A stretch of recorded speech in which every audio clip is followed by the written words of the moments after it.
തുടക്കക്കാരായ എല്ലാവർക്കും പറ്റുന്നൊരു അബദ്ധമാണ്.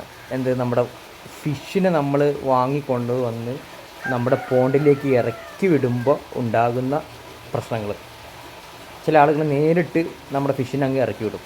പ്രത്യേകിച്ച് കോയി ഫിഷിൻ്റെ കാര്യത്തിൽ വാട്ടർ ടെമ്പറേച്ചർ ക്ലിയർ ചെയ്തിട്ട് മാത്രമേ നമ്മുടെ ഫിഷിനെ പോണ്ടിലേക്ക് ഇറക്കി വിടാവൂ. അപ്പോൾ നമ്മൾ കവറിലായിരിക്കും ഫിഷിനെ കൊണ്ടുവരിക. അപ്പോൾ നമ്മളെ പോണ്ടിൽ ഇവരെ ഒരു 20 മിനിറ്റെങ്കിലും, ഇപ്പോൾ 2 കവറൊക്കെ ആയിരിക്കും ഉണ്ടാവുക. അതിൽ ഒരു കവർ റിമൂവ് ചെയ്തിട്ട് ഒരു കവറ് നമ്മൾ റബ്ബർ അയക്കാതെ നമ്മളെ പോണ്ടിൽ ഇറക്കി വെച്ചിട്ട് നമ്മുടെ പോണ്ടിലെ വെള്ളത്തിൻ്റെ ടെമ്പറേച്ചറും ഈ കവറിലുള്ള വെള്ളത്തിൻ്റെ ടെമ്പറേച്ചറും ഒരേപോലെ ക്ലിയർ ചെയ്തതിന് ശേഷമായിരിക്കണം നമ്മൾ ഫിഷിനെ ഇറക്കി വിടേണ്ടത്. ഇതല്ല എന്നുണ്ടെങ്കിൽ കോയി ഫിഷിന് സ്ലീപ്പിംഗ് ഡിസീസ് എന്ന് പറയുന്ന ഒരു അസുഖം വരും. ടെമ്പറേച്ചർ മാറുന്നത് കൊണ്ടാണ് ഇത് വരുന്നത്. ഇത് എങ്ങനെയാണ് ട്രീറ്റ്മെൻറ്റ് ചെയ്യുക എന്നുള്ളതിനെക്കുറിച്ചൊക്കെ ഞാൻ വീഡിയോ ചെയ്തിട്ടുണ്ട്. നിങ്ങൾ ആ വീഡിയോ ഒന്ന് പോയി കാണുകയാണെന്നുണ്ടെങ്കിൽ നിങ്ങൾക്ക് ഉപകാരമാകും.